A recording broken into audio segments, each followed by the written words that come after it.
And we'll keep drifting, floating together through the mysteries.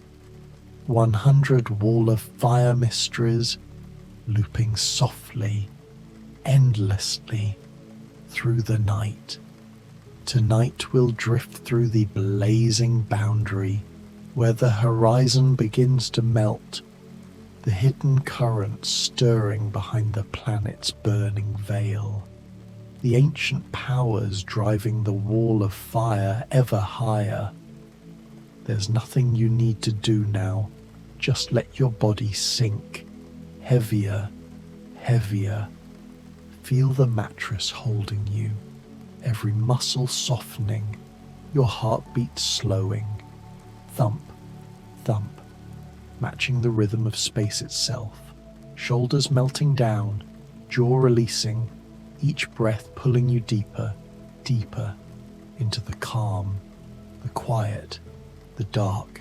If this helps you rest, tap subscribe, comment, and hit like, so others can find this calm too, but only if your eyes are still open. Otherwise, just drift. Now, let's drift into Wall of Fire. Imagine, if you will, a curtain shifting, always shifting, beneath your feet. A curtain made of flames, not the flames you can see, but the ones that dance so far below, in the darkness, where light has never been.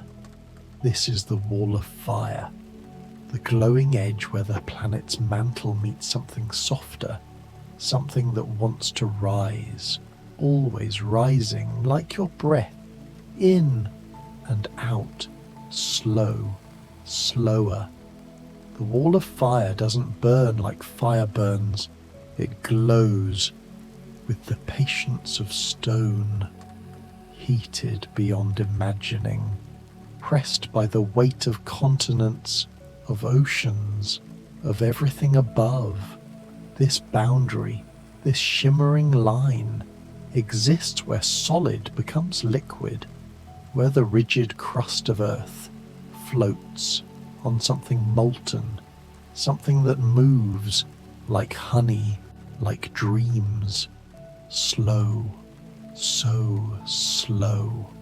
Feel your eyelids growing heavy, heavier as we descend together, down through the rock, through layers of time compressed into stone. The temperature rises 1 degree, then another and another, until we reach that threshold, that magical place where minerals begin to soften, to flow, to become the slow drift of molten rivers, winding through passages no eye has ever seen. These rivers, they don't rush, they creep, over centuries, over millennia, carrying heat from the planet's core upward, always upward, toward the surface, just toward you. But they move so slowly, you could watch for a lifetime and see nothing change, just the whisper, the gentle whisper of subterranean heat, rising, falling, breathing. The Wall of Fire marks the border, the soft border between crust and fire, between the world you know and the world that churns below.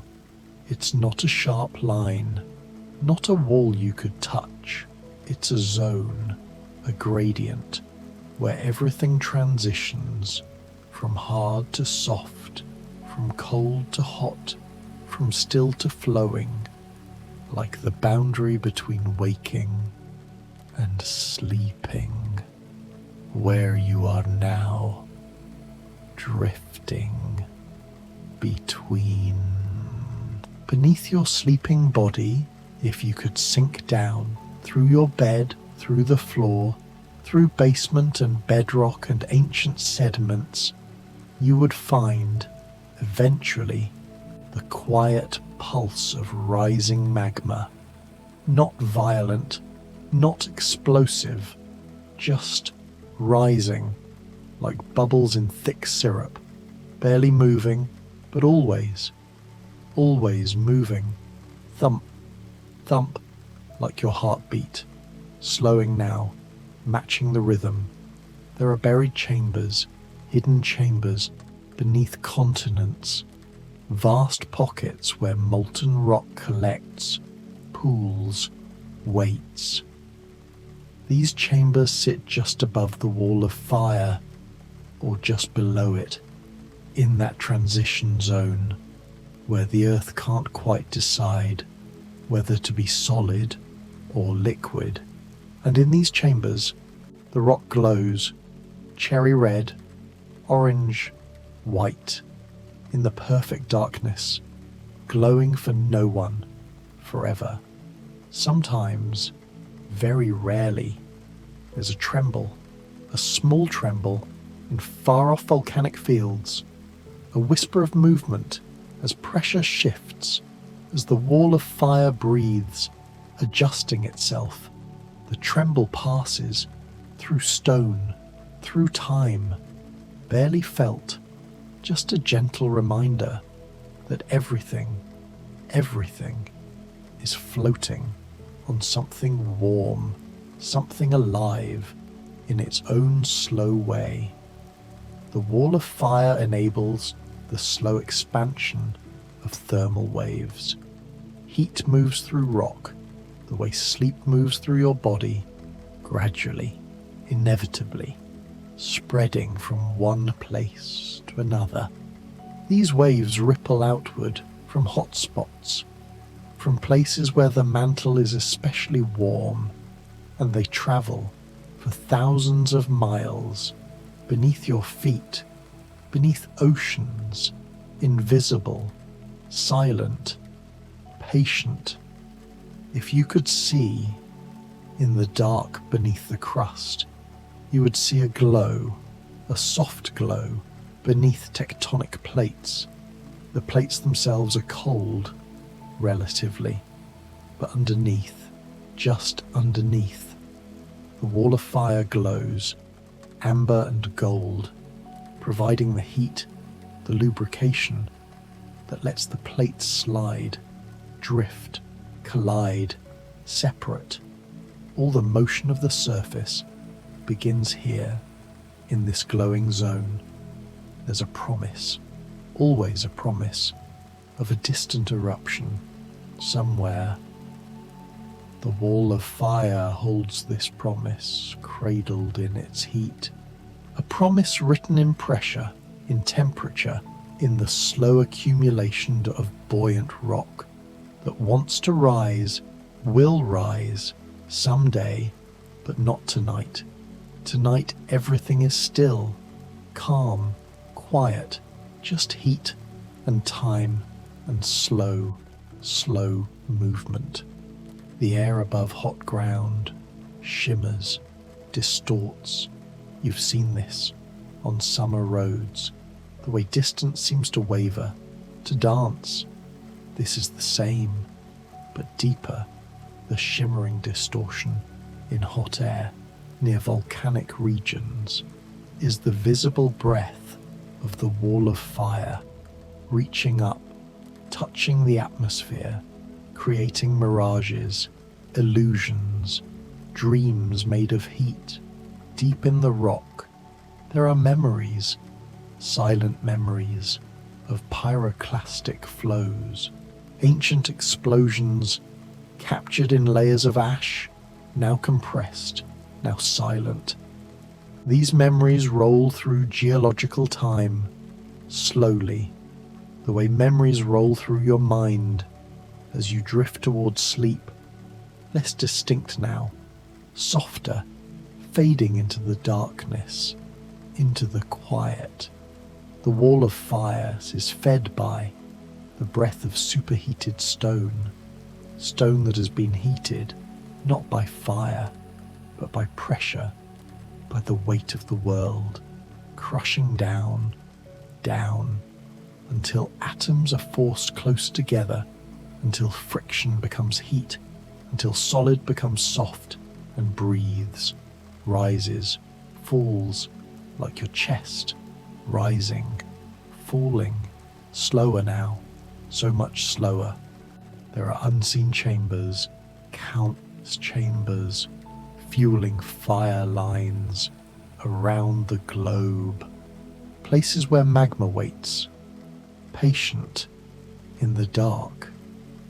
These chambers connect through thin channels, through cracks and weaknesses, creating networks, vast networks of potential, of stored energy, all balanced, all waiting, all connected to the wall of fire, the source, the beginning. In some places, the horizon appears warped, bent under pressure from below. Heat rising from the wall of fire creates pressure, and this pressure pushes upward on the crust ever so slightly, bending the horizon, warping the landscape, creating domes, bulges, too subtle to see, but measured, known, felt by the instruments that listen, always listening to the earth's slow movements. Ancient mountains, long eroded, leave behind drifting embers, not real embers, but the ghost of their heat, the memory of their formation. These volcanic mountains once stood tall, fed by the wall of fire, and even now, millions of years later, the rocks remember, hold warmth, just a fraction warmer than they should be. A memory in stone, in temperature, fading like your thoughts, fading now. Beneath the ocean floor, there's an undercurrent, not of water, but of rock. This undercurrent pushes plates apart at the mid-ocean ridges where new crust is born. The wall of fire provides the heat, the buoyancy that drives this current, this slow, relentless, pushing, pulling, spreading the seafloor millimeter by millimeter, year after year, decade after decade, while you sleep, while generations sleep. At the planet's center, there is a glow, a molten heart made of iron, nickel, unimaginable heat. This heart beats in geological time, thump, thump, and its warmth radiates outward through the mantle, feeding the wall of fire, keeping it alive, keeping it glowing. This is the source, the beginning of all the heat, all the movement, all the slow dance of continents and oceans. Sometimes, if you listen, with instruments sensitive enough, you can hear a soft rumble beneath sleeping valleys, valleys that look peaceful, calm, covered in grass or forest or snow. But beneath them, beneath the sediments, the rumble continues, has continued for millions of years. It's the sound of heat moving, of the wall of fire breathing, exhaling into the crust above. So soft, you could sleep through it. You will sleep through it. The wall of fire follows hidden fractures, ancient scars in the planet. These fractures guide the burn, the flow, the rise of heat, like water finding the path of least resistance. Molten rock finds these fractures, these weaknesses, and flows through them, guided, channeled, creating pathways that last for eons.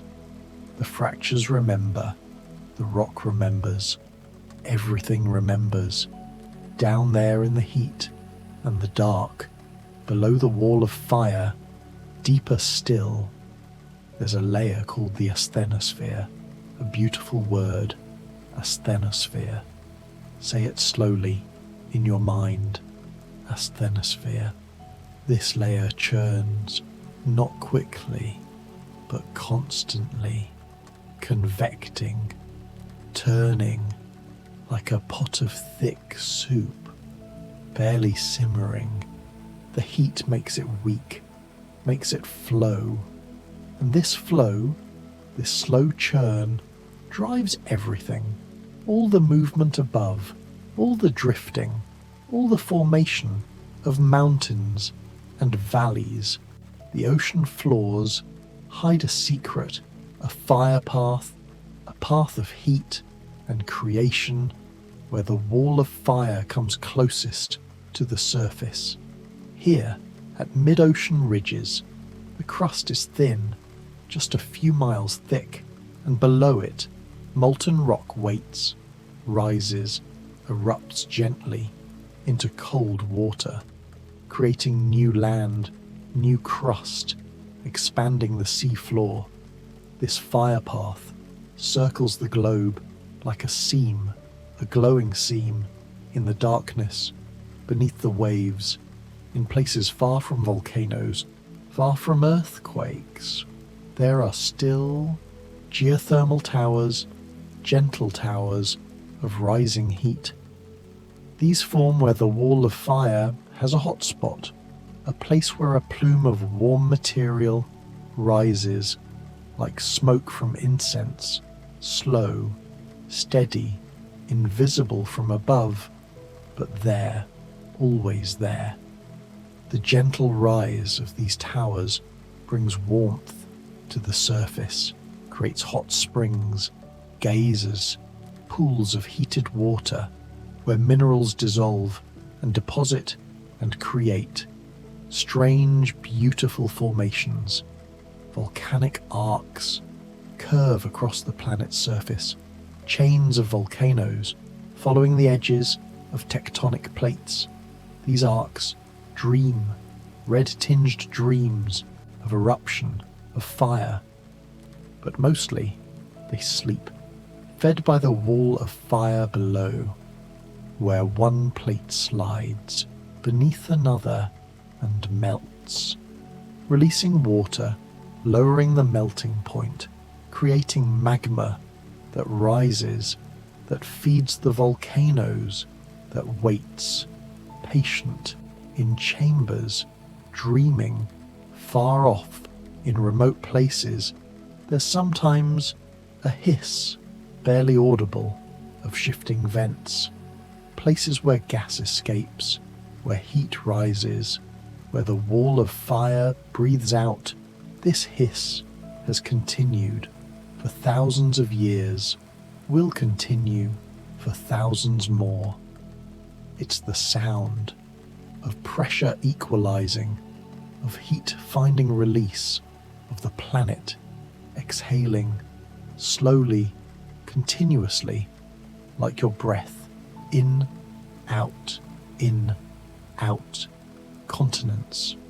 These massive rafts of rock are woven together by molten threads, threads of heat, of connection that run through the mantle, through the wall of fire, linking distant places.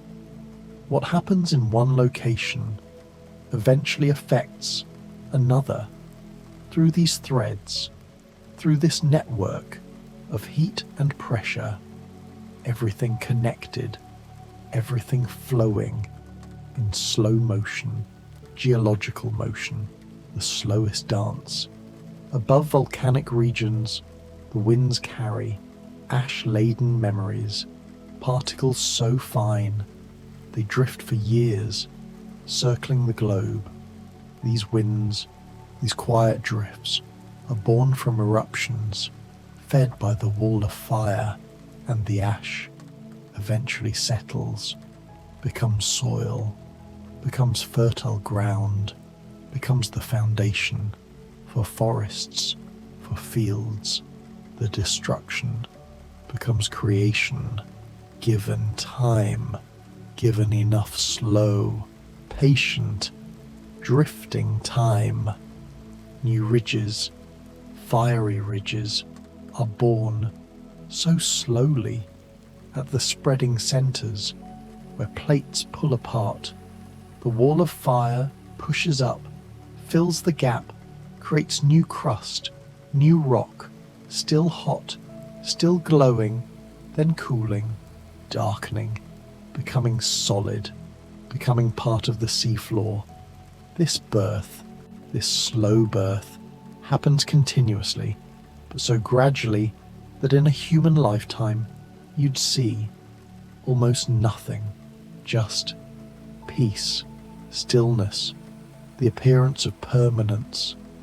The horizon in volcanic regions shimmers with distant heat, even when no eruption occurs. Even when everything seems calm, the heat is there, beneath, creating updrafts, distorting light, making the far mountains seem to waver, to float, to drift, like you're drifting now, between thoughts, between moments. The shimmer is hypnotic, endless, a dance of hot air and light and distance. The crust, solid crust, drifts above a glowing sea, not a sea of water, but a sea of softened rock, the wall of fire, and below it, the deeper mantle, all solid, technically, but flowing over geological time, like ice in a glacier, appearing frozen, but moving, always moving. And the crust above rides these currents, drifts with them, collides, separates, rises, sinks, all floating, all drifting on the glow. When a new volcanic chain is born from a hot spot, from a plume rising through the mantle, there's a breath, the breath of a newborn. The first eruptions, the first islands are the planet breathing, creating, expressing the heat from below, from the wall of fire, from even deeper. This breath might last for millions of years, creating island after island as the plate above drifts, leaving a trail, a chain, a breadcrumb path, showing the motion of the surface above the stationary plume, invisible to the eye, but real, measured, known, are rivers, rivers of mantle plumes, rising from deep, perhaps from the boundary between mantle and core. These plumes rise through the wall of fire, through the asthenosphere, toward the surface, carrying heat, creating hot spots, feeding volcanoes like Hawaii, like Yellowstone. These invisible rivers flow upward for thousands of miles through solid rock that flows like liquid, given enough time, enough heat, enough pressure.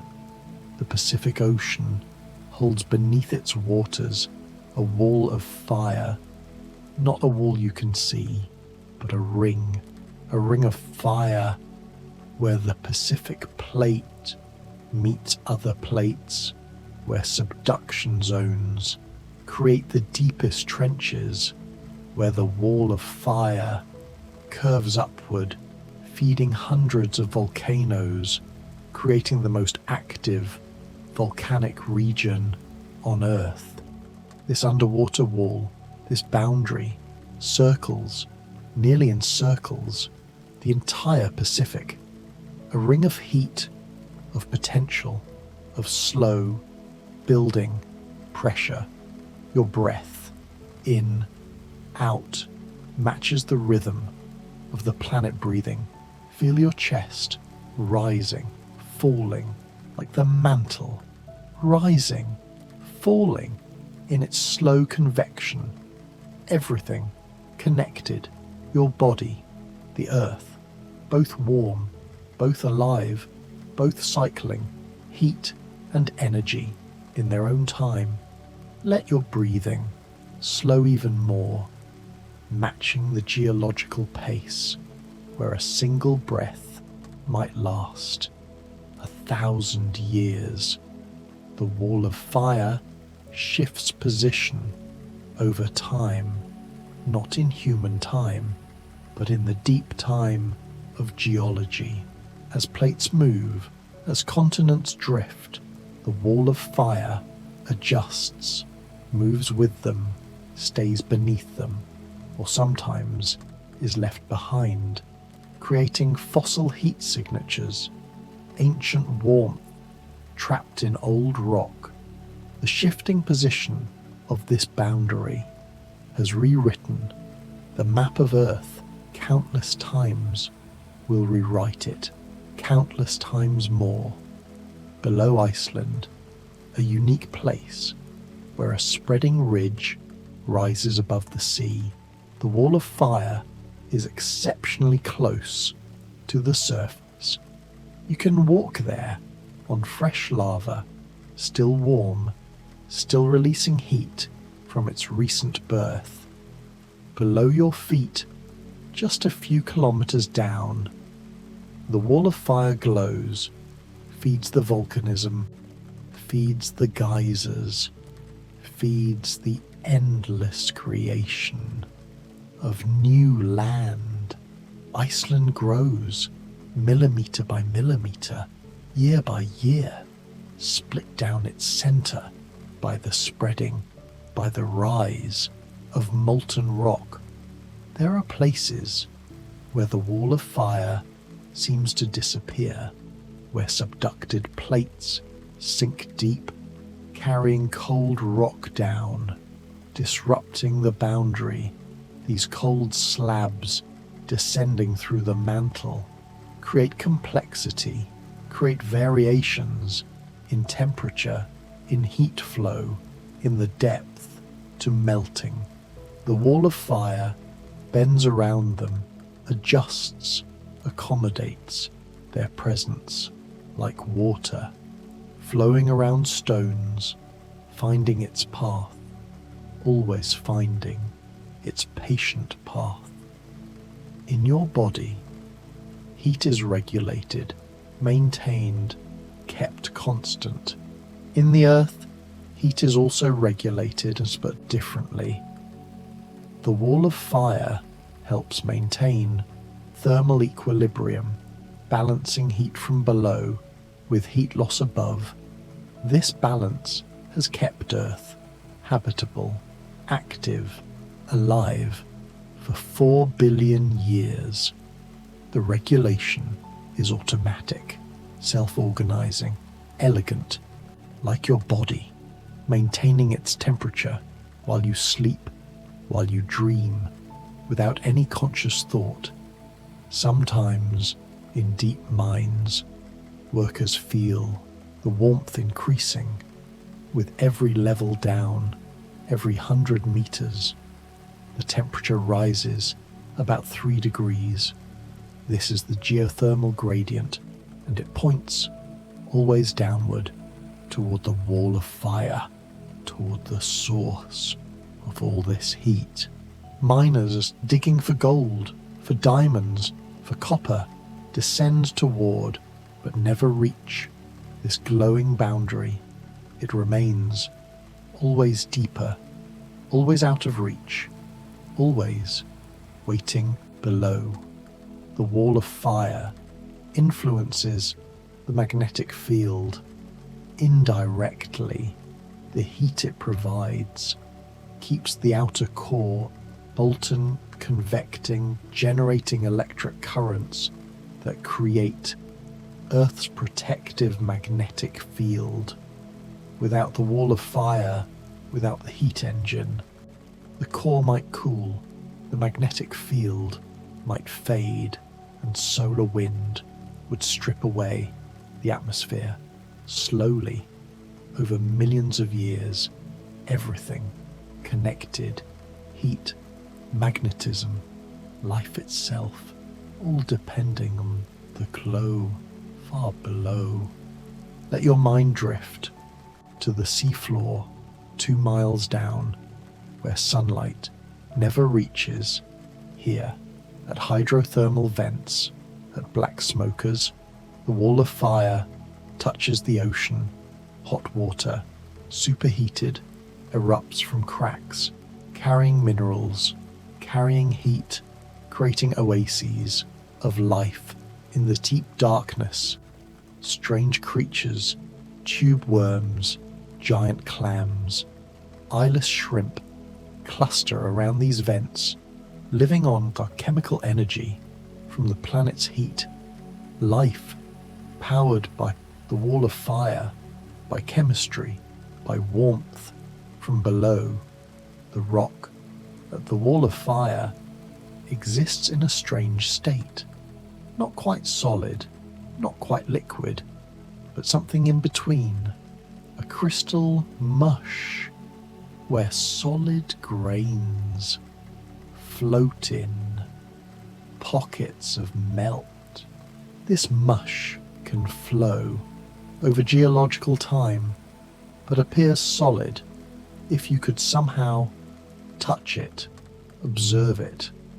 The strange state of partially molten rock is what makes plate tectonics possible, makes the Earth dynamic instead of frozen, dead, like Mars, like the Moon. Your muscles are releasing now, all tension flowing out, like heat flowing from the core.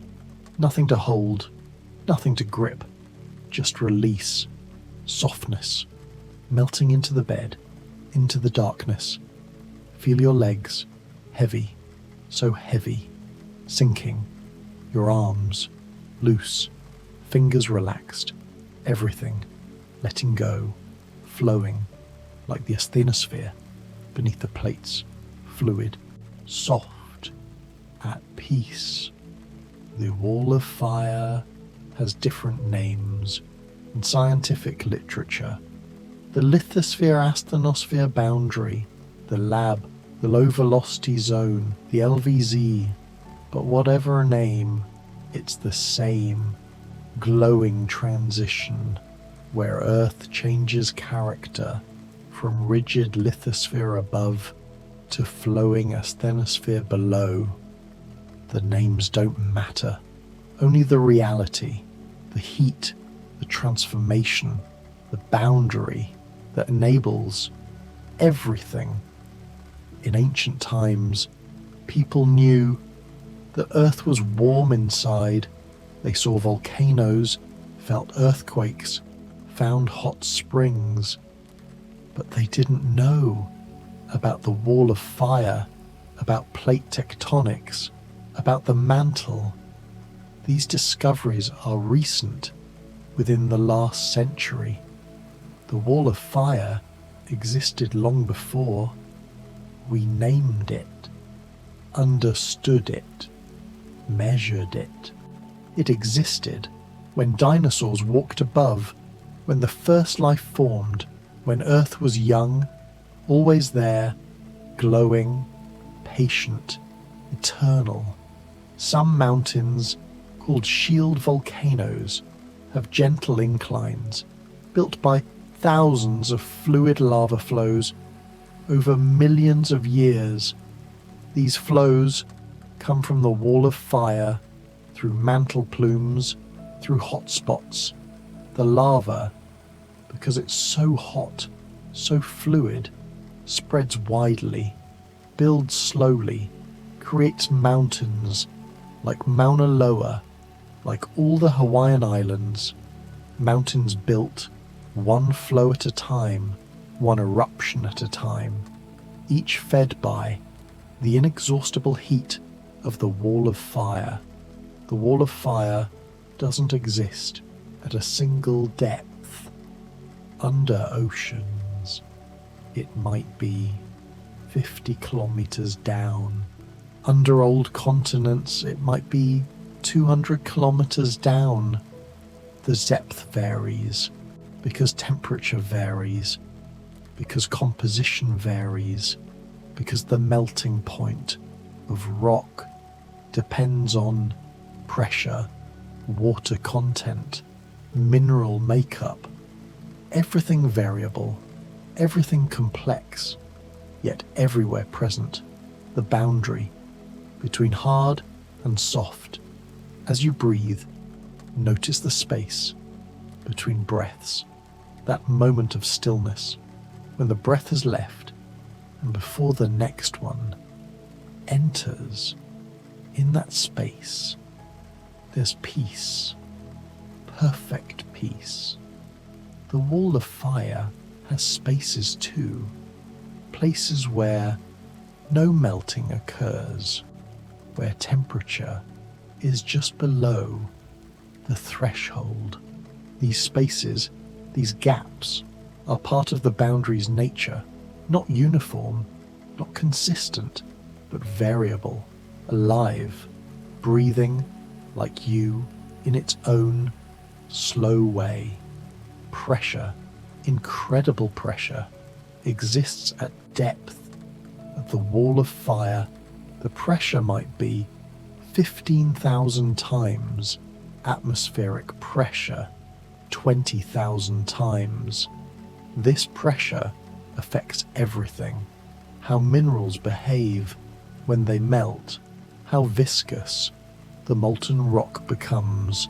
Pressure and temperature dance together, creating the conditions for the wall of fire, for partial melting, for the weakness that enables the dance of plates.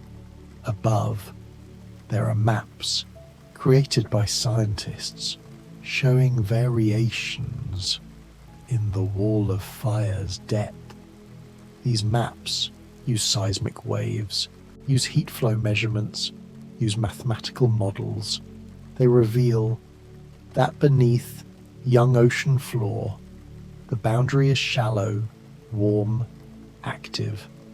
Beneath old continents, it's deep, cooler, more stable.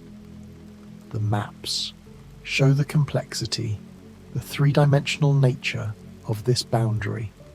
Not a simple surface, but a zone, a transition, folded, warped, varied. If you listen very carefully with your whole body, you might feel the vibration of the planet humming. This hum is real, measured by seismometers, a constant background vibration caused by ocean waves, atmospheric pressure, and deep within by the movement. At the wall of fire, by convection, by heat flow.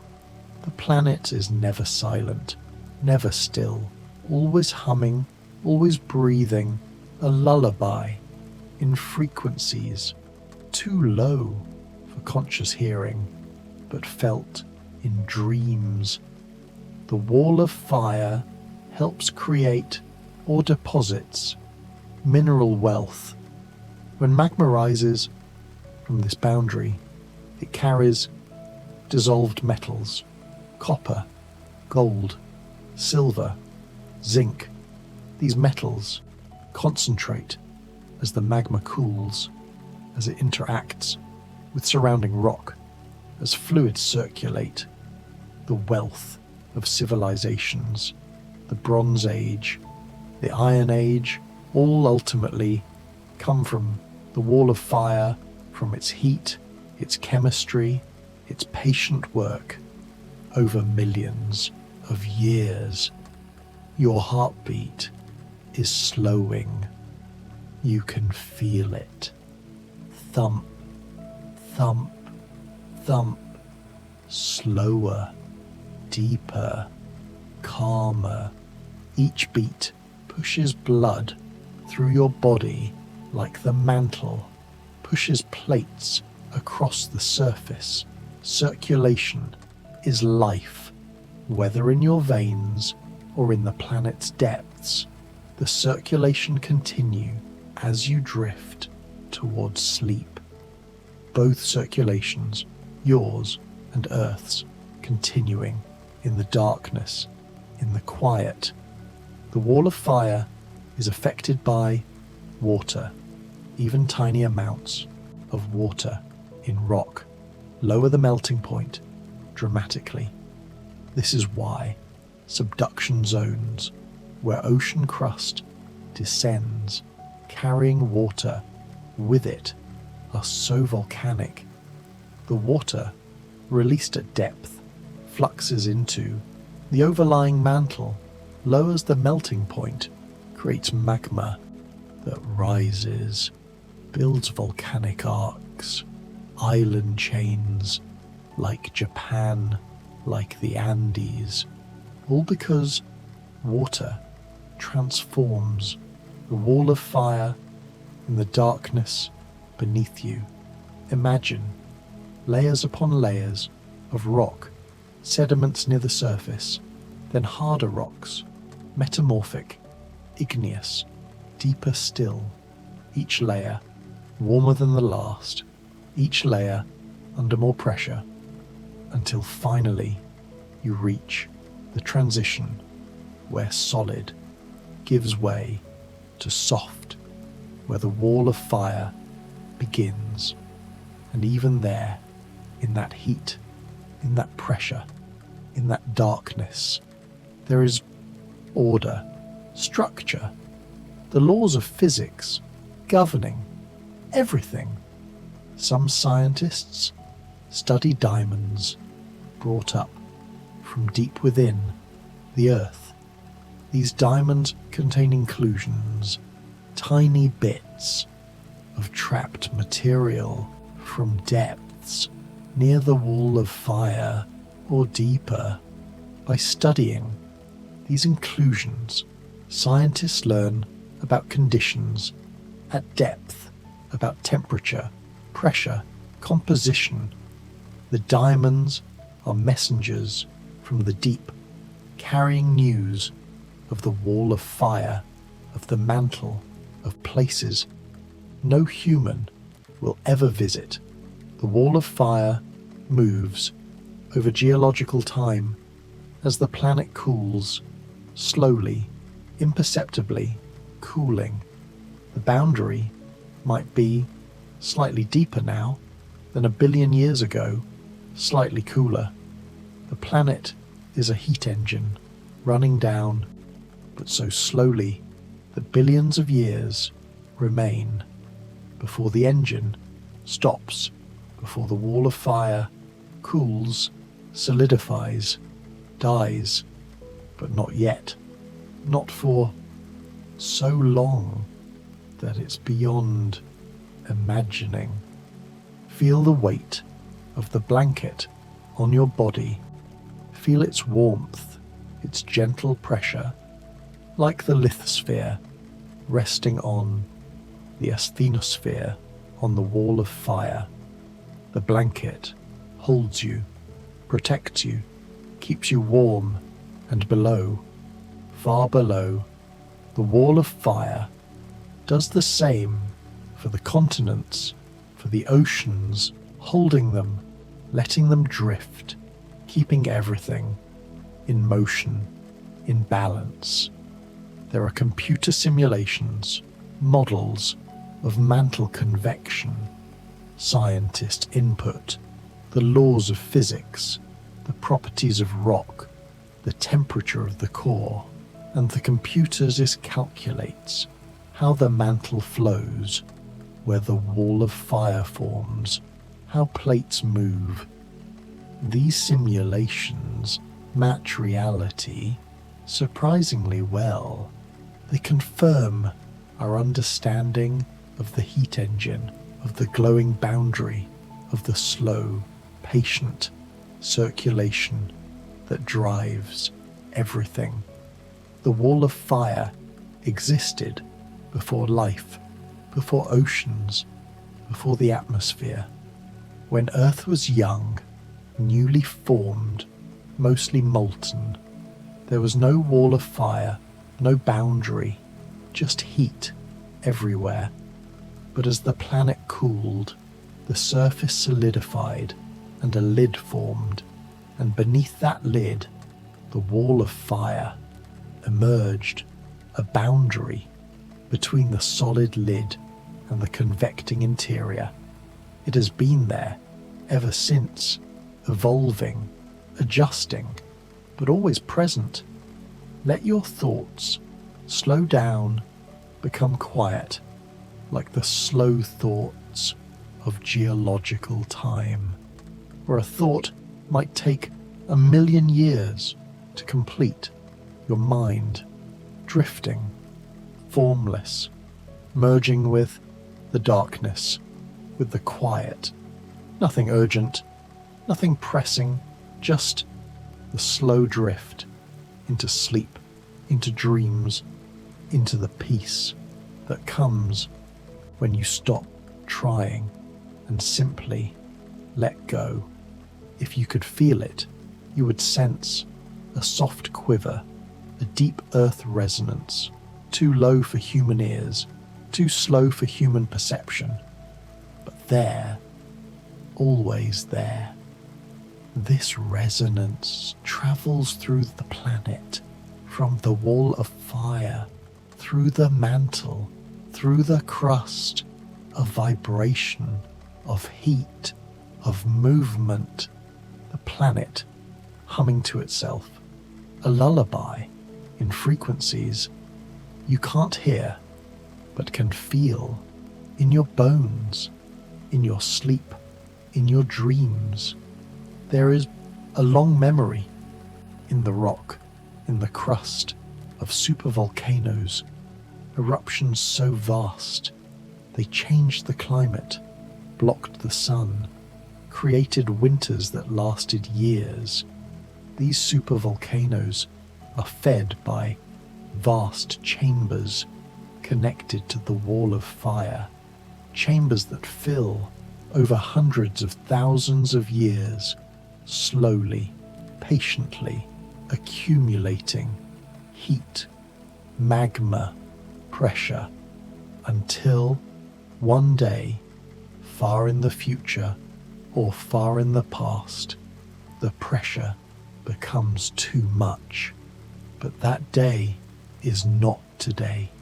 Today there is only quiet, stillness, the slow accumulation that you will never see, never feel, only rest under fractured plains, far from the sea.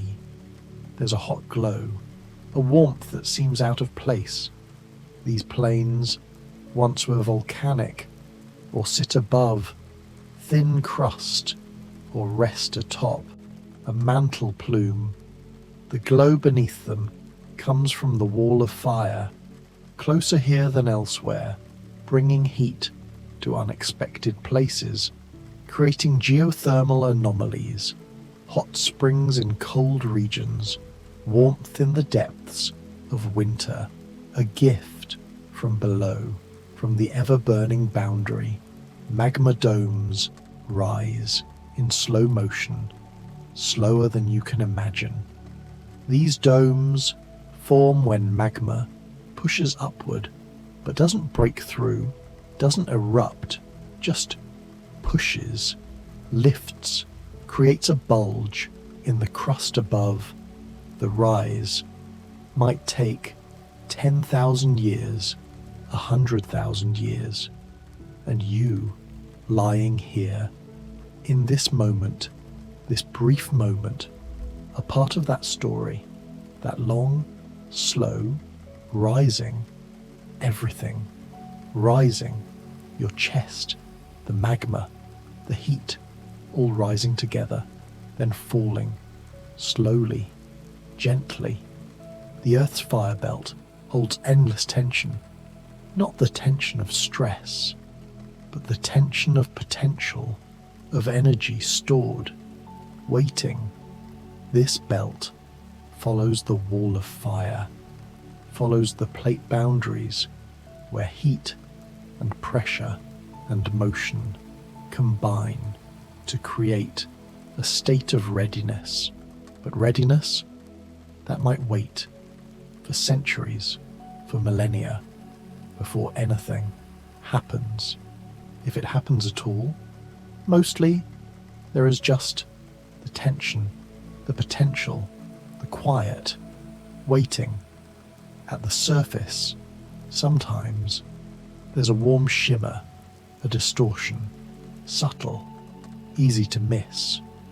This shimmer marks places where heat from the wall of fire reaches up through the crust, warming the ground, warming the air just above, creating small differences in temperature, in pressure, in the way light bends. These distortions are signatures, heat signatures, messages from below saying, we are here, we are warm, we are patient. Dormant craters dot the landscape, sleeping, some for decades, some for centuries, some for tens of thousands of years. These craters dream. If mountains can dream, they dream of the heat below, of the wall of fire that once fed them, that might someday feed them again. The dreaming heat of dormant craters is real, measured in temperature, in gas emissions, in the slow chemical changes that continue, even in sleep, even in your sleep, even now. There's a march, steady, slow, of geothermal storms, not storms of weather, but storms of heat moving through the crust. These storms are currents, circulation patterns in the rock, driven by the wall of fire. Heat rises here, cools there, sinks, rises again, completing cycles that take millions of years. These geothermal storms shape the surface, create mountains, valleys, mineral deposits, or bodies, everything influenced by the slow storm of heat beneath shifting faults, earthquake faults. There's a glowing front, a place where the wall of fire intersects with zones of weakness. The heat here makes the rock more likely to slip, more likely to adjust. The glowing front provides the temperature that determines where earthquakes happen, how deep they reach, why some places shake while others remain still, all determined in part by the depth. To the wall of fire, to the heat, to the glow. Island chains, tropical islands, volcanic islands rest above. Ancient fire. The fire isn't ancient, not really. It's ongoing, continuous. But the islands, remember, ancient eruptions, ancient formations, their very existence, their soil, their shape, their beauty, comes from the wall of fire, from plumes that rise, from hot spots that stay fixed while the plate above drifts, creating one island, then another, a chain of creation stretching across the ocean. Volcanic arcs are widening slowly, imperceptibly, as subduction continues, as one plate slides beneath another. The arc, the chain of volcanoes, shifts, migrates, widens over millions of years. This slow widening is powered by the wall of fire, by the melting dill, that occurs as the descending plate releases water, lowers the melting point, creates magma that rises, that builds new volcanoes slightly farther from the trench than the old ones. Everything moving, widening, spreading like your consciousness, widening, spreading into sleep. Mountain roots, the deep foundations of high mountains, hold quiet pressure. These roots extend down, far down into the crust, sometimes reaching close to the wall of fire. The pressure there is immense, from the weight above and from the heat below, trying to rise. This pressure is balanced, in equilibrium, but constant. A quiet pressure that you can't feel, but that shapes continents, that determines where mountains can stand, how high they can rise. In darkness, perfect darkness, deep beneath your feet, there's a molten glow, hiding. This glow comes from a rock, heated past its melting point, just but trapped, unable to rise, unable to erupt, just glowing in the dark, for no one, forever, unless, someday, far from now, a path opens and it rises. But for now, for tonight, for this moment of your life, it simply glows, waits, exists in perfect, patient stillness. Above the burning frontier, the wall of fire, there's a gentle drift of heat, of material, of the asthenosphere, sliding, flowing, carrying plates above it. This drift is what makes plate tectonics possible. Without the wall of fire, without this zone of weakness, of partial melting, the plates couldn't move, continents couldn't drift, the Earth's surface would be locked, frozen. But instead, there's motion, gentle, eternal drift, like your mind, drifting now toward dreams, toward rest. The wall of fire is powered by a hidden engine deep below. This engine runs on heat from the core, heat from radioactive decay, heat from the formation of the planet itself. 4.5 billion years ago, the engine that converts heat into motion, into convection, into the rise and fall of mantle material. And this motion, this circulation, keeps the wall of fire alive, keeps it glowing, keeps the planet dynamic, active, changing, even as you lie still, perfectly still. Beneath the crust, there's a molten maze, not entirely molten, but soft enough to flow. This maze consists of chambers, channels, pockets, veins, all connected or isolated, or connected then isolated, as pressure changes, as temperature shifts, as plates move above. The maze is unmapped, unknowable in detail, but real, hiding, waiting, a labyrinth of heat that no thread can guide you through. Only time, only patience, only letting go. Some fault lines glow in the dark, not with visible light, but with heat, with infrared radiation. These faults reach deep, deep enough to touch the wall of fire, and the heat rises through them, making them warmer, than surrounding rock.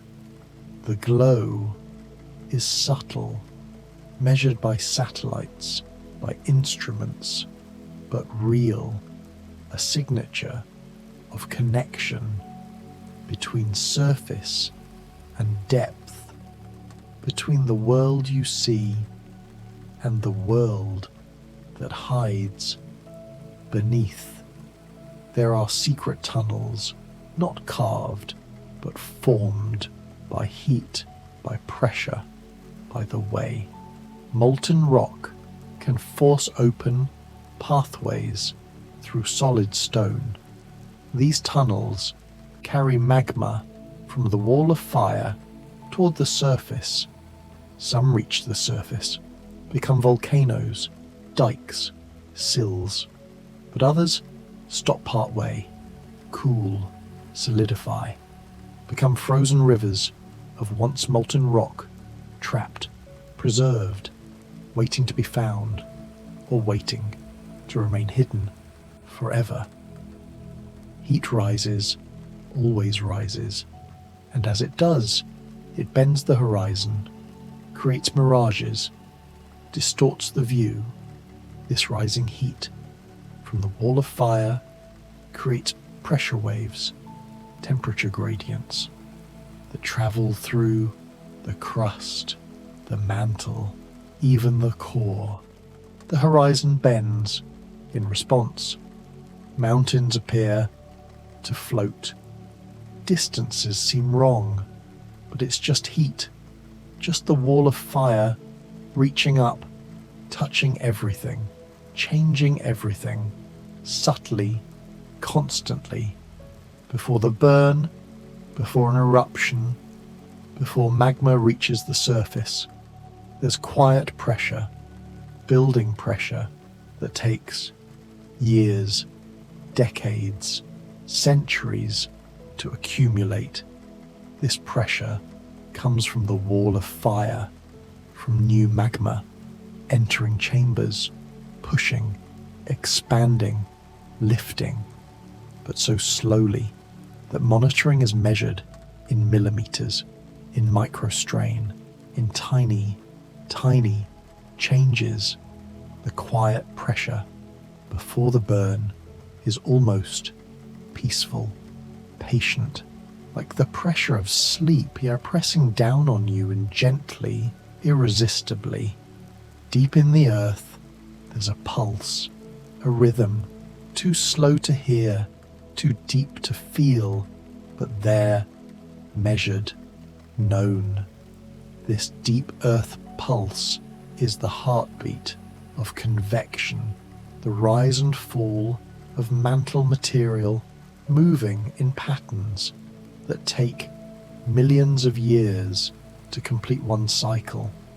No one can hear this pulse, thump, thump, thump, but it's there, keeping time for the planet, for the wall of fire, for everything, matching your heartbeat, slow, slower, slowest. Beneath the sea, beneath the deepest trenches, beneath miles of water and miles of crust, there's a firestorm, sleeping, not sleeping like dormant, but sleeping like waiting, building, accumulating heat and pressure and magma. This firestorm might sleep for 1,000,000 years, might wake tomorrow, might never wake, but it's there, under the sea, under the sediments, under everything. A sleeping firestorm connected to the wall of fire, part of it, fed by it, dreaming with it. Ancient rock, billions of years old, contains fractures, glowing fractures, where newer magma has intruded. These fractures cut through the old stone, bringing heat, bringing minerals, bringing change. The glow comes from the wall of fire, from events, perhaps millions of years ago, when magma forced its way up into the ancient rock and cooled there, leaving a frozen record, a glowing memory in the stone. Tomorrow's land is being shaped right now beneath your feet by a molten surge rising from the wall of fire. This surge moves so slowly you'll never see it, never feel it, never know, but it's there, pushing up, creating, slowly creating new mountains, new islands, new crust. The land of tomorrow begins today, in the heat, in the depth, in the darkness, where molten rock dreams of sunlight, dreams of air, dreams of the surface. A heat wave, invisible, silent, drifts below your feet right now, always. This heat wave is not like summer heat. It's the heat of the planet's interior, moving upward through the wall of fire, through the asthenosphere, through the lithosphere, approaching but never quite reaching the surface, dissipating, spreading, warming, everything, just slightly. The heat wave, drifting below, is part of the reason the planet lives, breathes, moves. In the mantle, there are plumes, rising plumes, like smoke from a fire, but made of rock, hot rock. These plumes whisper, ready to rise, rising now, rising for millennia, approaching the wall of fire, passing through it, continuing upward toward the crust. Some reach the surface, create hotspots, volcanoes, islands. Others stall, spread sideways, cool.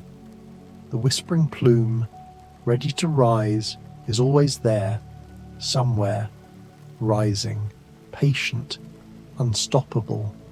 Continents, entire continents, rest on, are shaped by, were created by, a buried spark. The spark is the wall of fire, is the heat engine that drives everything. Without this spark, continents wouldn't exist, wouldn't grow, wouldn't drift, wouldn't collide and build mountains. The buried spark that lights whole continents has been burning for billions of years, will burn for billions more, long after you, long after everyone has returned to sleep, to dust. Beneath stable ground, beneath places that haven't seen volcanic activity for millions of years, there's still the slow ignition of a future eruption. Maybe, possibly. The ignition is so slow, so gradual, that it might take 10 million years to complete, or it might stop, cool, never reach the surface. But the process, the slow ignition, continues down there, in the heat, in the dark, fed by the wall of fire, fed by time, fed by pressure. The path, the ember-lined path beneath drifting plates, marks the route of heat flow, of material flow. This path shifts as the plates move, but it's always there, glowing, warm, lined with embers of partially melted rock.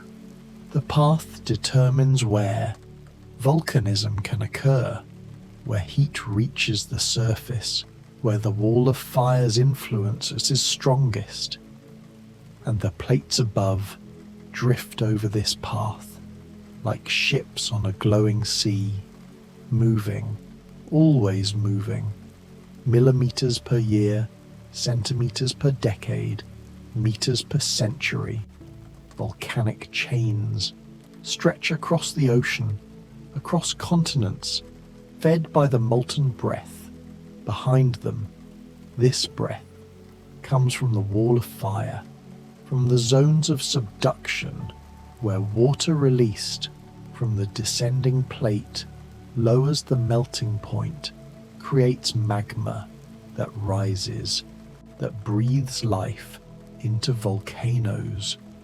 The molten breath is steady, continuous, measured in cubic kilometers of magma produced per 1,000 years, a slow exhalation that builds mountains, island by island, eruption by quiet eruption. If you could see with special eyes, eyes that see heat instead of light, you would see the continents glowing softly from below, warmer along the edges where plates meet, cooler in the ancient centers, the heat signature of the wall of fire painted across the world, invisible yet real, measured, known, a thermal portrait of the planet's interior. The wall of fire creates feedback loops. When a plate moves, it changes stress in the mantle, which changes convection patterns, which changes the wall of fire, which changes how easily the plate can move. Everything connected, everything affecting everything else in a dance so complex, so beautiful that we're only beginning to understand it. The planet regulating itself through feedback, through balance. Sometimes magma chambers form just above the wall of fire, pockets where melt accumulates, unable to rise, not enough pressure, not enough buoyancy, just yet.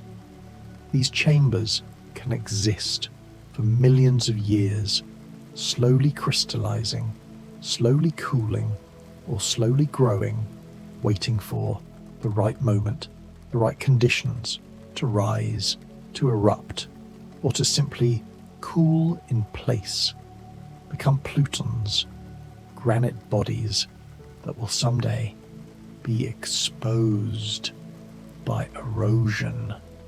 Your jaw is completely relaxed now.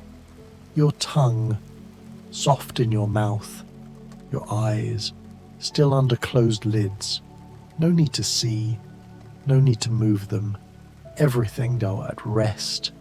The muscles around your eyes, around your mouth, releasing like pressure, releasing at a volcanic vent, slowly, peacefully, no force, just gentle release.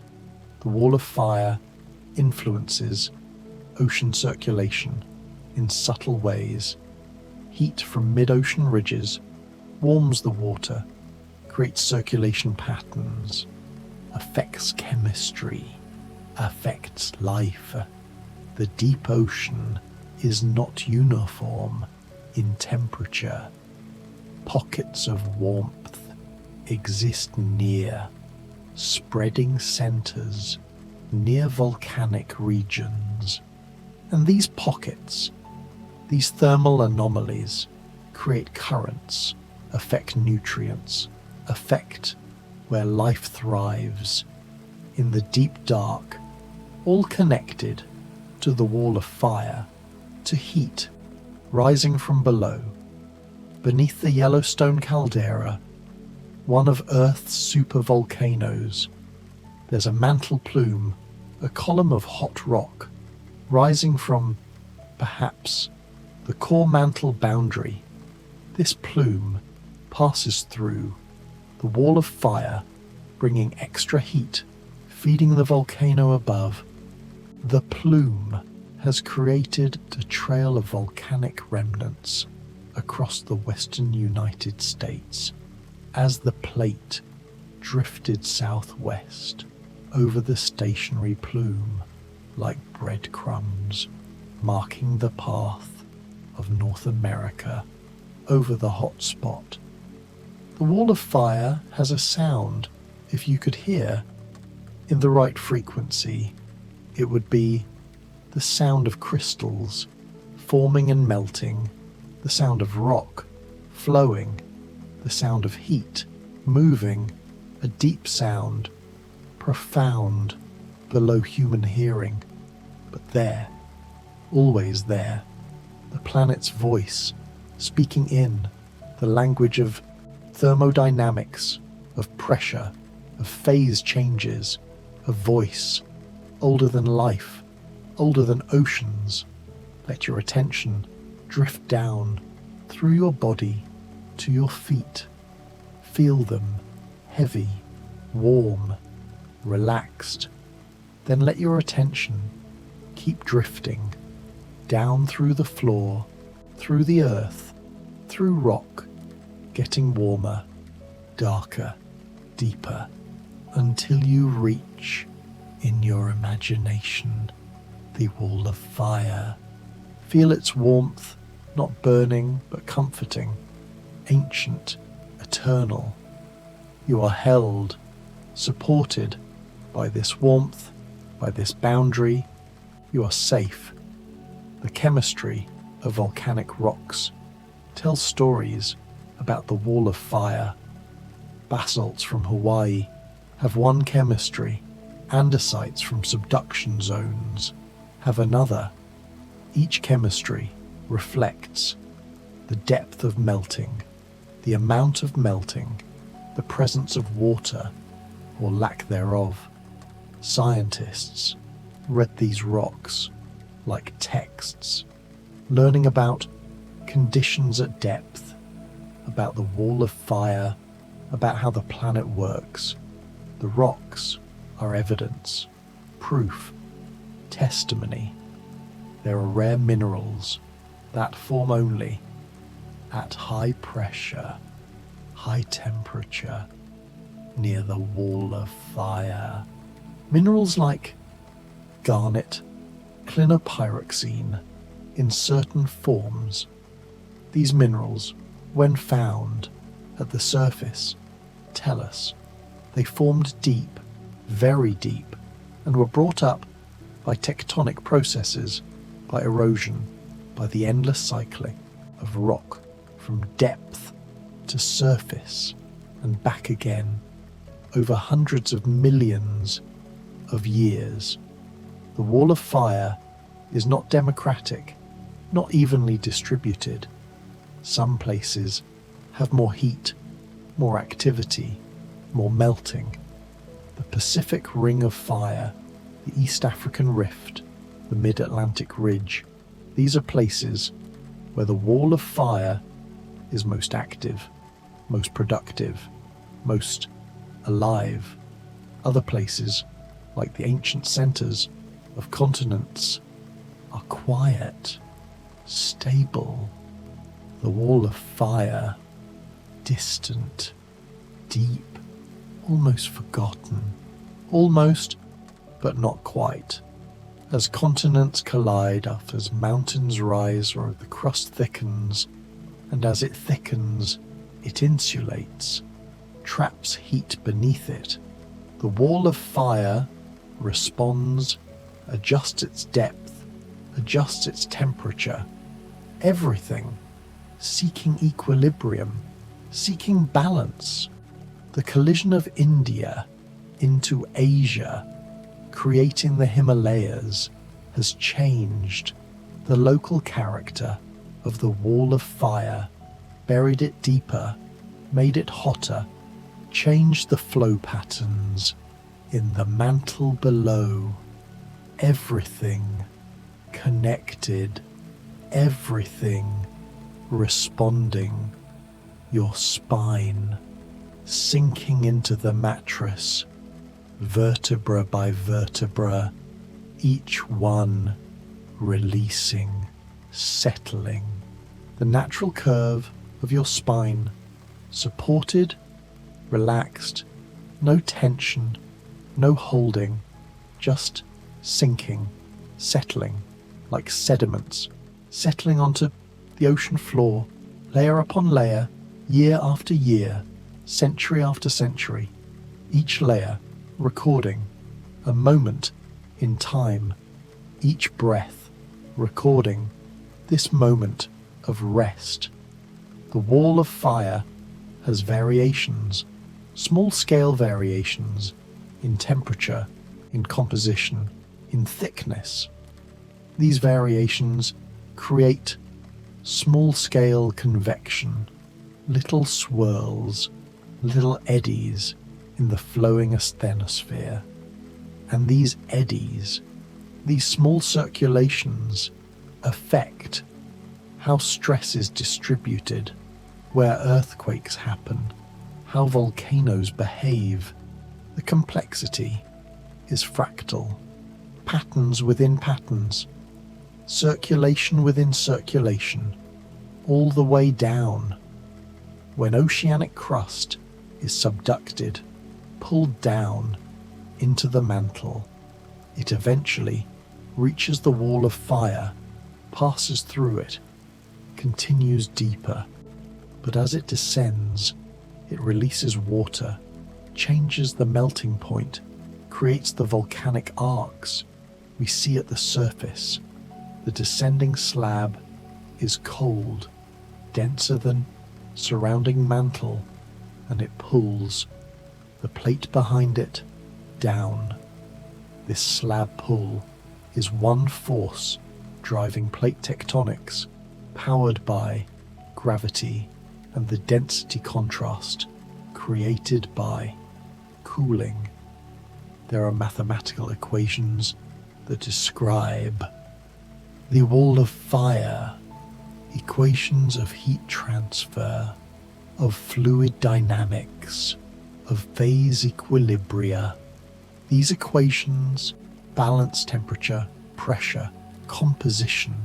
They predict where melting occurs, how much melting, how viscous the resulting material. The equations are complex, difficult to solve, but they work. They describe reality. They give us insight into processes we cannot see, cannot touch, cannot visit. The wall of fire is a unifying concept.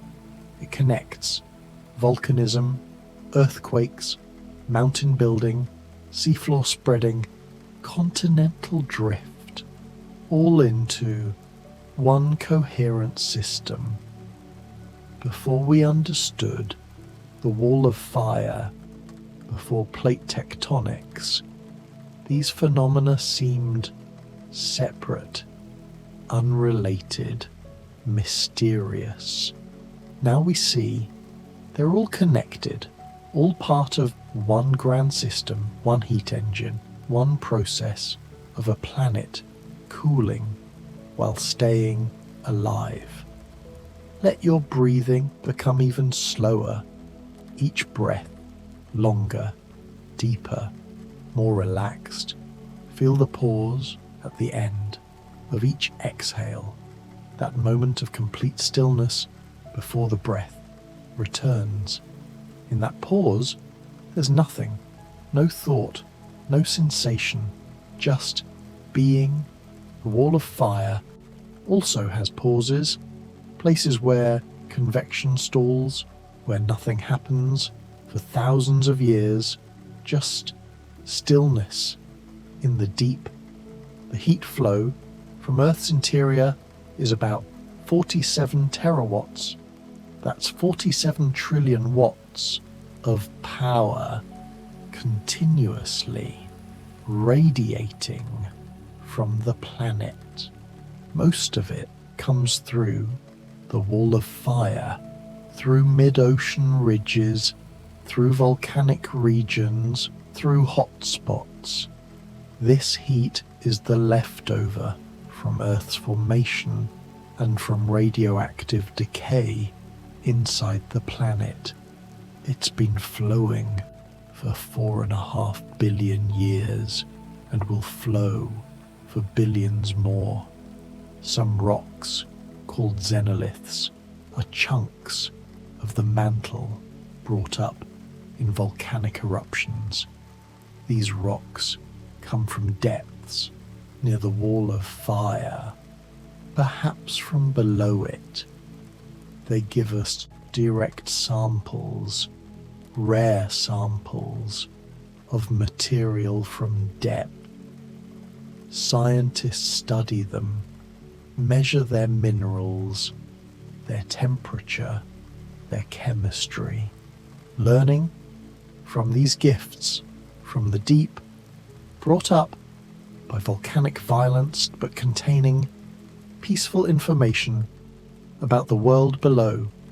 The wall of fire creates gradients in temperature, in pressure, in composition, and gradients drive change, drive movement, drive evolution of rock, of crust, of continents. Without gradients, everything would be uniform, static, dead. The gradients, created by and creating the wall of fire, keep Earth dynamic, interesting, alive, keep it changing, evolving, never quite the same from one epoch to the next. Your thoughts are becoming less distinct now, less formed, flowing together like the flow of the asthenosphere, where boundaries is between parcels of rock blur, merge, everything flowing together into one continuous, warm, dark, peaceful state. No separation between thoughts, between breaths, between you and sleep. Just flow, just peace. The wall of fire responds to the spin of Earth. The rotation creates forces, Coriolis forces, that affect convection patterns in the mantle. These patterns are not simple, up and down, but swirling, rotating, following the planet's spin. Everything, even in the deep mantle, even at the wall of fire, feels the rotation, adjusts to it, organizes around it. The planet, knowing itself, feeling itself, spin. There are places called triple junctions, where three plates meet, three boundaries intersect. These junctions are special, geometrically constrained. The wall of fire beneath them must accommodate three different boundary types, three different stress regimes, all meeting at one point. The complexity is fascinating, the balance delicate. These junctions migrate, evolve, change as plates shift. Everything, always changing, always adjusting. In your hands, feel them now, completely loose. Fingers slightly curled, resting. No tension, no holding, like the relaxed state of rock just above its melting point. Soft, pliable, but not liquid. Your hands have worked today, have grasped, have held, but now they rest. They can let go of everything. There's nothing to hold in sleep, in dreams. Just release, softness, peace. The wall of fire teaches us about deep time, about patience, about processes that unfold over millions of years. It teaches us that change is constant, but often imperceptible, that the earth seems stable, permanent, but is actually flowing, changing, evolving, always. in slow motion. This perspective, this deep time, can be calming. Your worries, your concerns are brief, momentary. In the context of geological time, let them go. Let them drift away like ash on the wind. The boundary between lithosphere and asthenosphere, the wall of fire, is detected by seismic waves. Earthquake waves travel through the earth, and they slow down when they reach this boundary. The slowing is subtle but measurable. It tells us the rock has changed, become softer, warmer, more able to absorb energy. This slowing, this shadow in the seismic data reveals the invisible boundary, maps it, shows us where it rises, where it sinks, where it undulates. There are cycles in Earth's history, Wilson cycles, where oceans open, then close, continents separate, then collide. These cycles take hundreds of millions of years. They're driven by convection in the mantle, by the circulation that creates and maintains the wall of fire. We are living in the middle of such a cycle. The Atlantic is opening, growing wider. The Pacific is shrinking. Eventually, millions of years hence, the cycle will reverse. Continents will collide, mountains will rise, and the wall of fire will adjust, accommodate, continue. Your body is so heavy now, so relaxed, that you might not even feel it anymore. You might just be floating consciousness, drifting in darkness, no longer attached to the physical. This is the threshold between waking and sleep. This is where the wall of fire exists in the earth, the threshold between solid and flowing. Neither one nor the other, but both and neither. A transition, a becoming, a space between states. The wall of fire will outlast humanity, will outlast all life on Earth, will continue long after the sun has brightened, boiled away the oceans. It will only stop when the planet finally cools, solidifies completely, becomes like the moon, like Mars, geologically dead. But that day is so far in the future, billions of years, that it's almost infinity. For all practical purposes, the wall of fire is eternal. And so, as we drift together through these mysteries, through this warmth, through this darkness, remember, you are part of this planet, part of the same heat engine, the same circulation of energy. The warmth of your body and the warmth of the wall of fire are connected, both fighting entropy, both maintaining order, both alive in their own way. And you can rest, can sleep, can trust in this ancient warmth, this ancient process that has continued for billions of years and will continue long after you wake. The wall of fire breathes beneath us, and we drift with it through the night, around the planet, circling it like a ring, like a boundary. There's a fire line, continuous, connected. This fire line is the wall of fire, manifesting at different depths, in different ways, but always there, marking the transition between rigid and soft, between cold and hot, between the lithosphere and the asthenosphere.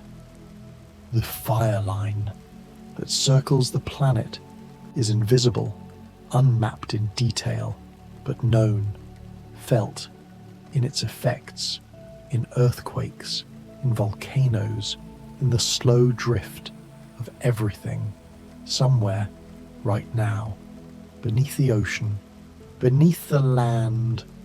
There's an eruption, building in silence, an unseen eruption that might not happen for 1,000 years, but the process has begun, magma accumulating, pressure increasing, pathways opening, slowly, so slowly.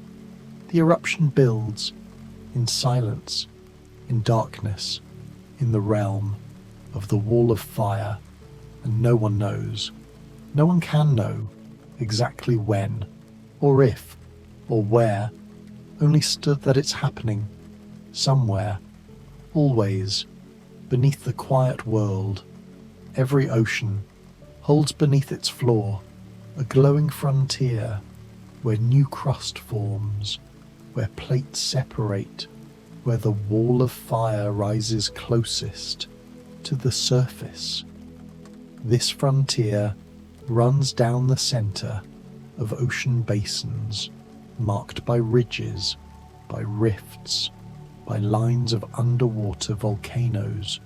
The glowing frontier underneath every ocean is the birthplace of sea floor, of new rock, cooling from molten to solid, to part of the plate that will drift away, carrying the ocean floor millimeter by millimeter away from its birthplace, before fire breaks through, before an eruption becomes visible. There's a soft trembling, micro earthquakes, too small to feel, but recorded, measured. This trembling is magma moving, rock fracturing, pressure adjusting. The soft trembling before the fire breaks through can continue for years, for decades, a warning, a preview, or sometimes nothing. The trembling stops, the magma cools, the eruption never comes. Just trembling, then quiet, then sleep. In frozen regions, under ice, under permafrost, there's sometimes a buried furnace, a source of heat from below, from the wall of fire, rising through thin crust, creating geothermal areas, hot springs, even volcanoes under ice. The buried furnace beneath frozen regions seems impossible. Ice and fire together. But the earth holds contradictions, holds everything. Cold above, heat below, separated by just a few kilometers of rock. Continents don't just sit on the mantle, they're held together by a red-hot boundary. The boundary, the wall of fire, provides the heat, the lubrication that allows continents to move, to collide, to break apart. Without this boundary, this red-hot seam, holding continents together while letting them drift, the surface would be frozen, locked, unchanging. But instead, there's motion, there's change, there's the endless dance of land masses moving on. The glowing boundary, rising magma, leaves behind a quiet distortion in the rocks above. The rocks bend, warp, change their properties as heat and pressure work on them. This distortion marks the passage of magma, the approach of the wall of fire toward the surface. Even when magma doesn't erupt, doesn't break through, it leaves this mark, this quiet distortion that geologists can read like a story of heat and movement and almost eruption. There's a crack, a long crack, running through the crust in some places. This crack goes deep, down to or through the wall of fire. And in this crack, the world almost splits. Almost, but not quite. The crack marks a rift zone, a place where the crust is being pulled apart, slowly, where eventually an ocean might form, or where the rifting might stop, heal, become a fossil of ancient stress. Either way, the crack remains, reminding us that the world almost splits, but holds together, held by the strength of rock, the slow pace of geological change, beneath cratered plains, beneath landscapes marked by ancient impacts. There's sometimes a slow boil, rising heat from the wall of fire. The boil isn't rapid, isn't violent, just a gradual increase in temperature, in pressure, over millennia. The slow boil beneath cratered plains might eventually create volcanism, or might simply warm the region, create geothermal gradients that affect groundwater, mineral formation, the deep chemistry of the crust. Through stone, through solid rock, a pressure wave travels, too slow to feel, too deep to hear. This wave originates from changes in the wall of fire, from new magma arriving, from convection patterns shifting. The pressure wave, traveling through stone, takes years to move, a few kilometers, decades, to cross a continental margin, but it travels constantly, adjusting, balancing at the stress, the strain, throughout the crust, behind a thin crust just a few miles thick. In some places, there's an inferno, hidden, not raging, but present. The inferno is the wall of fire, closer here, more accessible. The thin crust above is all that separates the surface world from this hidden inferno, and in these places, heat flow is high, geothermal gradients are steep, and the potential for volcanism, for geothermal energy, for sudden change is always present, hidden behind the thin barrier.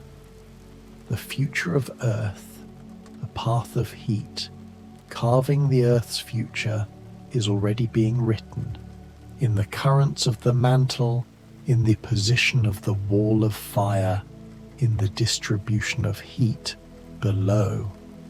This path will determine where continents move, where oceans form, where mountains rise over the next 100 million years. The path is being carved now, slowly, invisibly, by heat, by pressure, by the ancient engine that never stops. From the wall of fire, plumes rise, and when they reach the crust, they reshape the sky.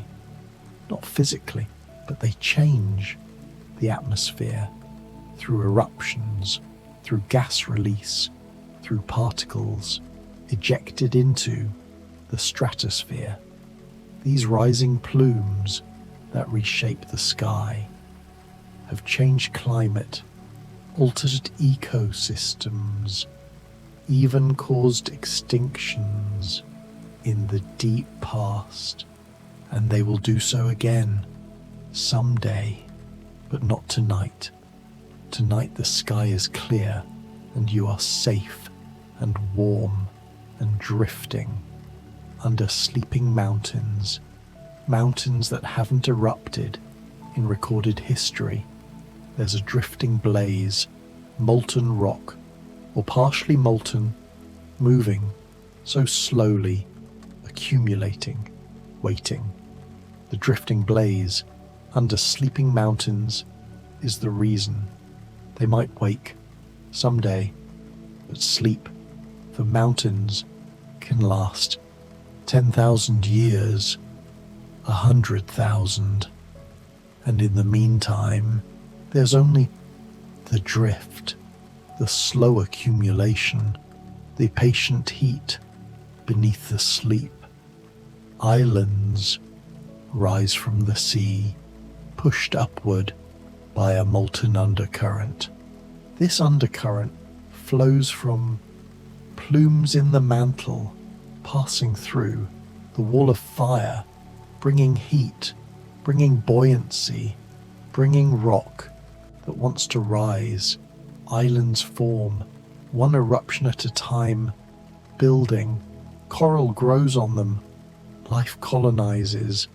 They become ecosystems, and beneath it all, the molten undercurrent, pushing upward, creating, sustaining, the foundation of life above.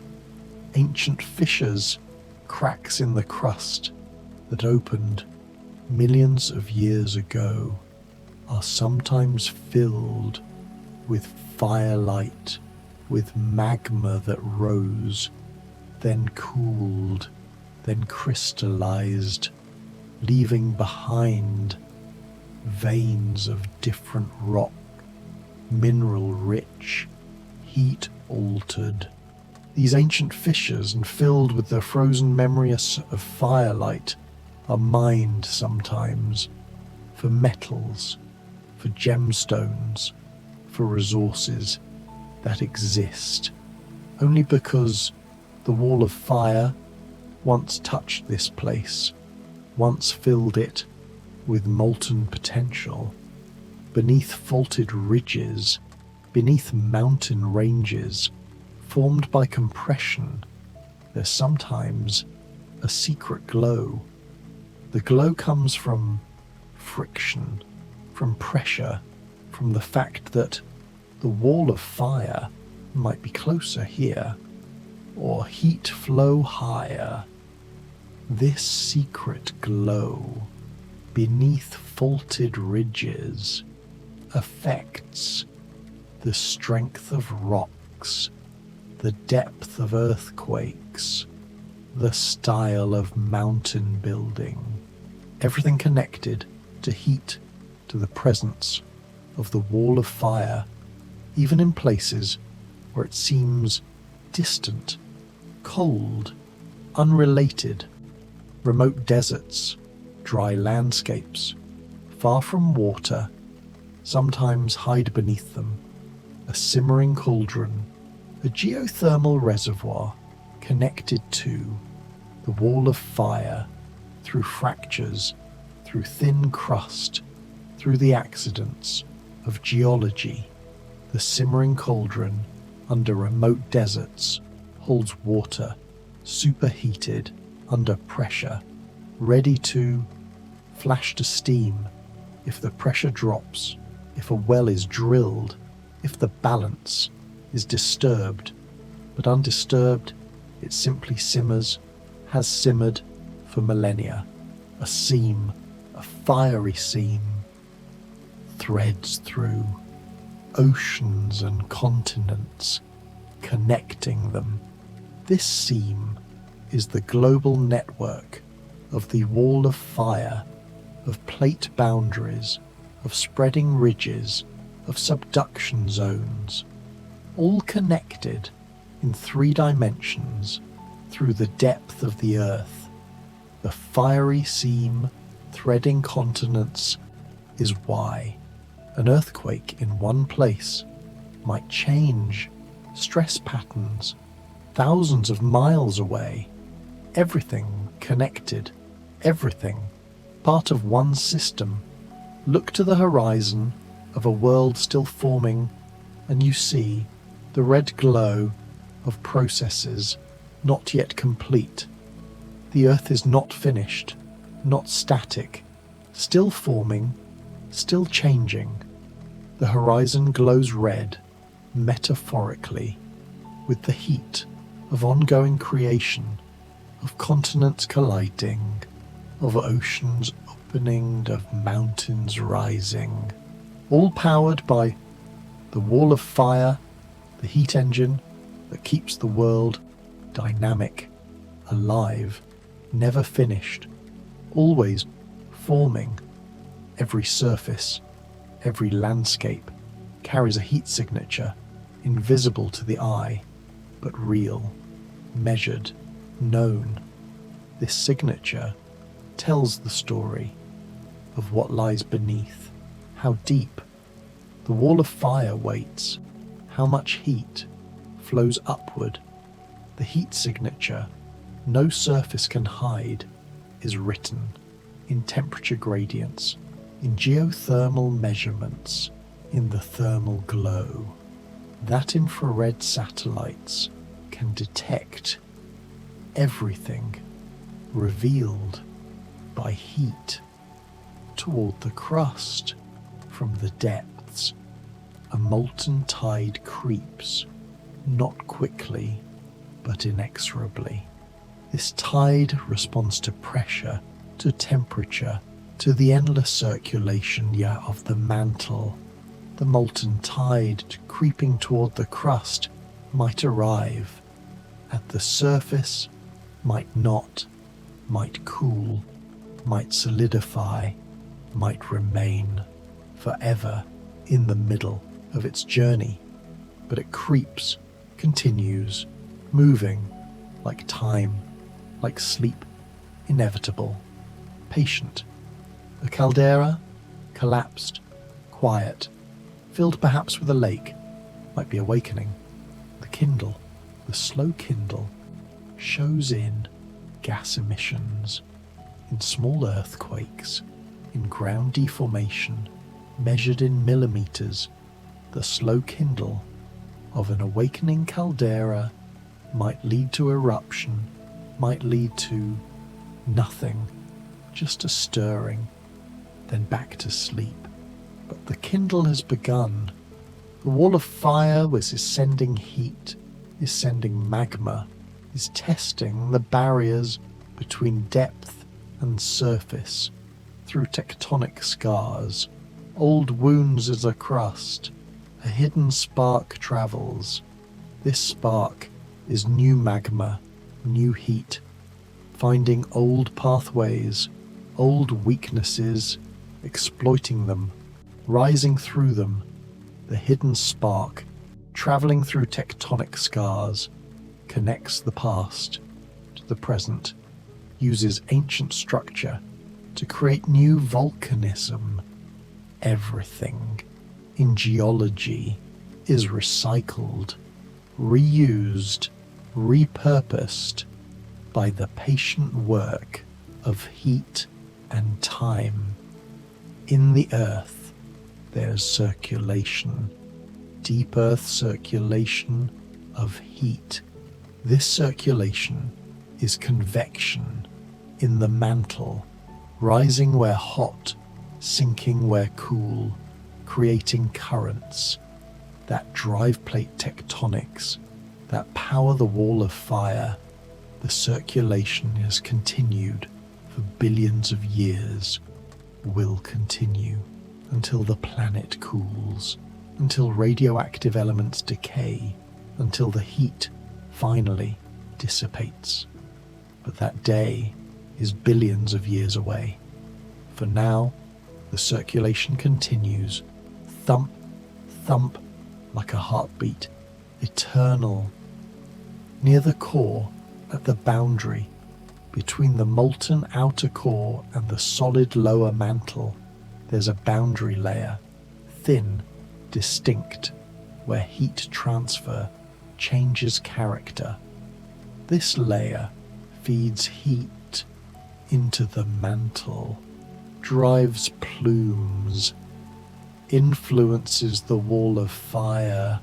Everything begins here, at the boundary between the hottest and the merely hot, where the planet's heat makes its first journey toward the surface, across the lithosphere, from the cold surface to the hot asthenosphere.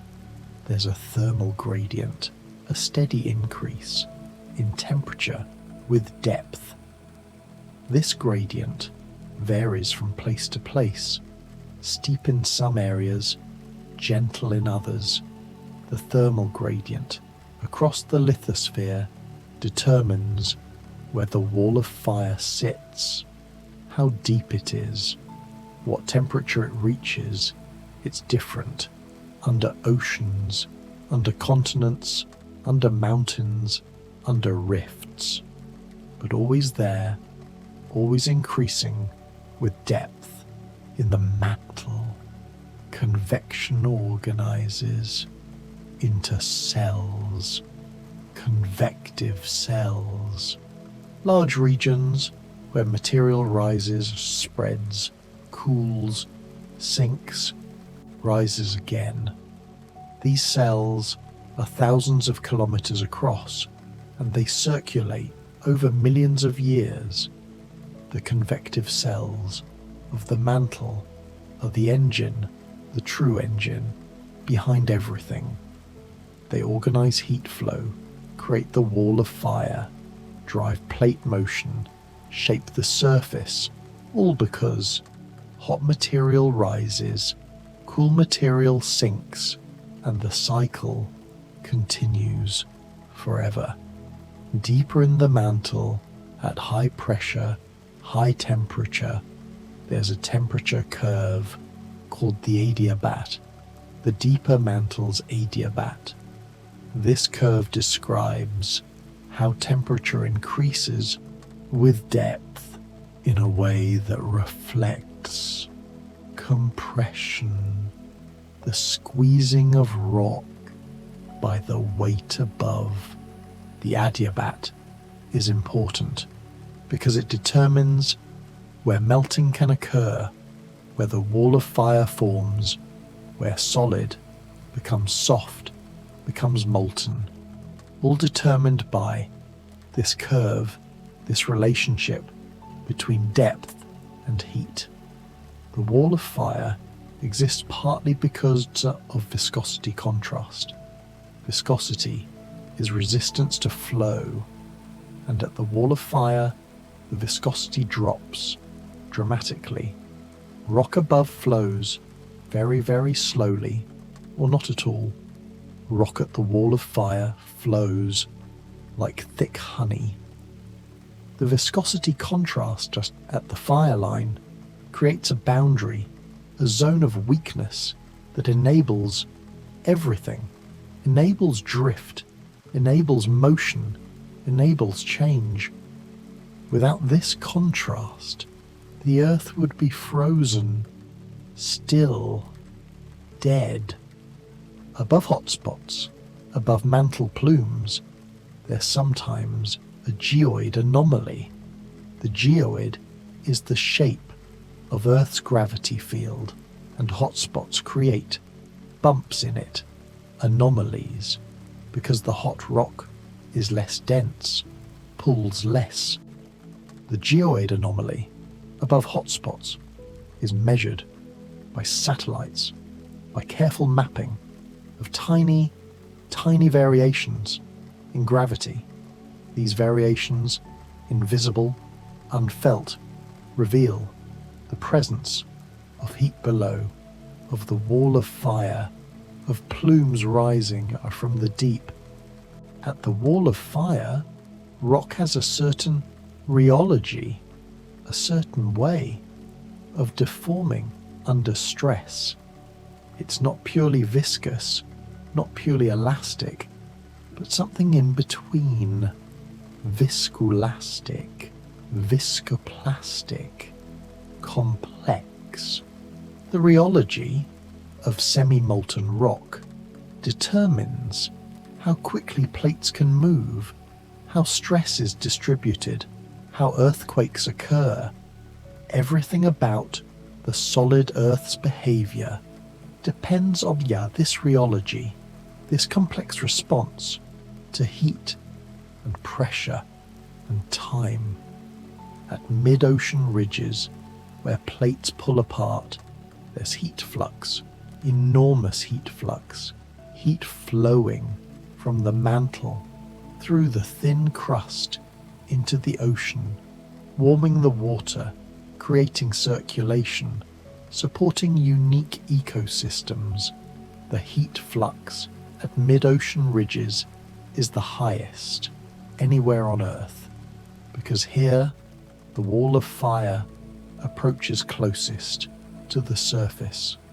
Here the planet breathes most strongly, exhales heat, creates new crust, renews itself. When a plume head rising from deep impacts the crust from below, it creates a volcanic province, large igneous province, covering the thousands of square kilometers with lava. The plume head impacting the crust might cause mass extinction, climate change, dramatic reorganization of ecosystems. These impacts are rare, millions of years apart, but they happen, have happened, will happen again, when the wall of fire sends up its largest emissaries, its plume heads. The world changes. In certain regions, seismometers detect a shadow zone, a place where seismic waves are absorbed, slowed, distorted. This shadow zone, near the fire, the wall of fire, indicates partial melting, the presence of molten or semi-molten rock that absorbs seismic energy. The shadow in the seismic data reveals what we cannot see, what lies hidden in the depths, glowing, waiting, existing in the dark. The asthenosphere, weak layer below the lithosphere, contains within it a certain melt fraction, a percentage of molten rock mixed with solid crystals. This melt fraction within the asthenosphere is usually small, perhaps 1 to 5%, but it's enough to weaken, enough to allow flow, enough to create the wall of fire, the boundary where everything changes from rigid to soft, from locked to mobile. And so, as you lie here, drifting, sinking, into the mattress, into sleep, into the dark, remember that beneath you, far beneath, the wall of fire glows, eternal, patient, unchanged, for millions of years. It will be there tomorrow when you wake. It was there yesterday. It will be there long after you, long after everyone. The wall of fire breathes beneath us, keeps the planet alive, keeps it moving, changing, creating, and you can rest, can sleep, can let go, knowing that everything is in motion, slow motion, but motion nonetheless. The universe keeps turning, the wall of fire breathes beneath us, and we'll keep drifting, floating together through the mysteries 100 wall of fire mysteries, looping softly, endlessly, through the night. Tonight we'll drift through the blazing boundary where the horizon begins to melt, the hidden current stirring behind the planet's burning veil, the ancient powers driving the wall of fire ever higher,